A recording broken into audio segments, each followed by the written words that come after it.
Guys, when the schedule first came out, this was a game I had circled on my calendar. Tonight we'll see two of our top teams in Leesville and LCCP go at it for the first time ever, and we'll find out a lot about each squad by the time this one is over. The college coaching grind is such a grind, and to really be able to take some time off of that and to really just come here and just spend some time with your father, just how big is that for you? It's relaxing, it's exciting, and Kelly gets to spend some time. No matter how you get it, a win is a win. And on Tuesday night, the Pokes were able to come away with a W over number 17 LSU, thanks to a pair of wild pitches and a stellar night on the mound by freshman Brett Payne. After their 1-point loss to North Carolina Central on December 1st, McNeese had December 13th circled on their calendar as it would give them a shot at redemption. There's an old proverb that says iron sharpens iron. For the McNeese wideouts, being able to face such fierce competition every day in practice will only help them, as it gives them an accurate look at what they'll see on Saturdays this season.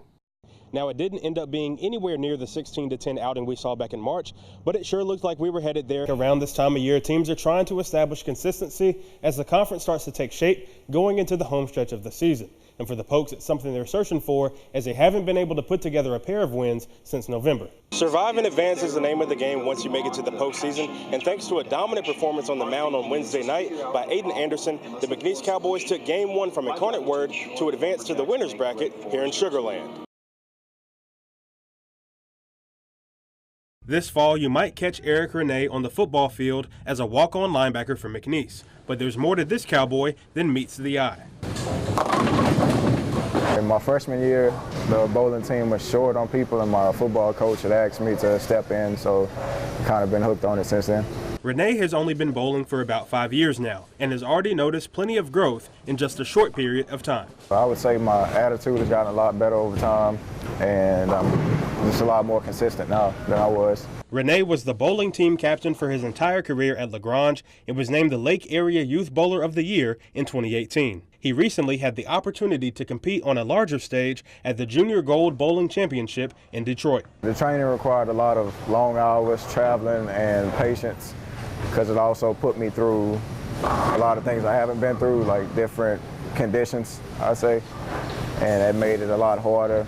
But Renee still made the most of his opportunity in the Motor City. He was just one of 7 to compete in the event from Louisiana and had a single game high score of 258. It was a huge honor to be considered one of the best and also compete against the best of the best. The experience was great, but also humbling, but it also showed me that I needed to keep working harder for next year. My main goal was to be aesthetic as possible. You know, have that figure that everyone desires.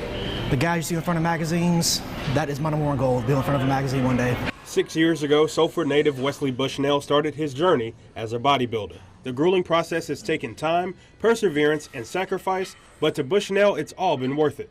It's hard with friendships, relationships, work, but if you're gonna succeed in this, you gotta put everything behind you and focus on just that.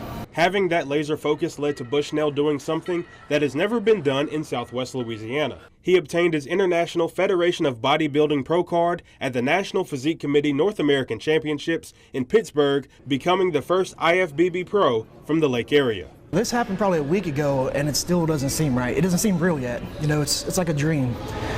But when they called my name out, you know, Wesley Bushnell, you knew IFBB Pro.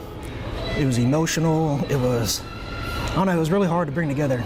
With Bushnell officially achieving professional status, he has even more of a drive to keep going and has his sights set on gracing the Mr. Olympia stage. The only way to Olympia is becoming an IFBB Pro. And there's different score charts, you know, winning different things to be able to achieve that. And that is my number one goal, is to stand up there with the best in the world and achieve the overall dream. On a 17-6 Lady Saint squad, Alexandria Goodley shines as the top scoring threat with a 20-point per game average. But it's her ability to run the show that makes her so special. I just try to get everybody involved and make sure everybody touches the ball at the same time with, you know, being like a floor general, making sure everything goes correctly. It's a blessing to have a Division I ball player on your team, because it's going to make the kids around you, her teammates, a lot better. But for Goodley, everything wasn't always good. In the summer of 2017, she tore her ACL and missed her entire junior season. The injury, that was probably the toughest time I ever had, ever, because, you know, most people don't come back from that. I'm just grateful that I had the support team I had and I was able to shake back from the injury. If I knew of anybody would kick back for that, you know, would come back with a good, strong start, it would be her. because 3 months after she had the surgery, she was in the gym shooting.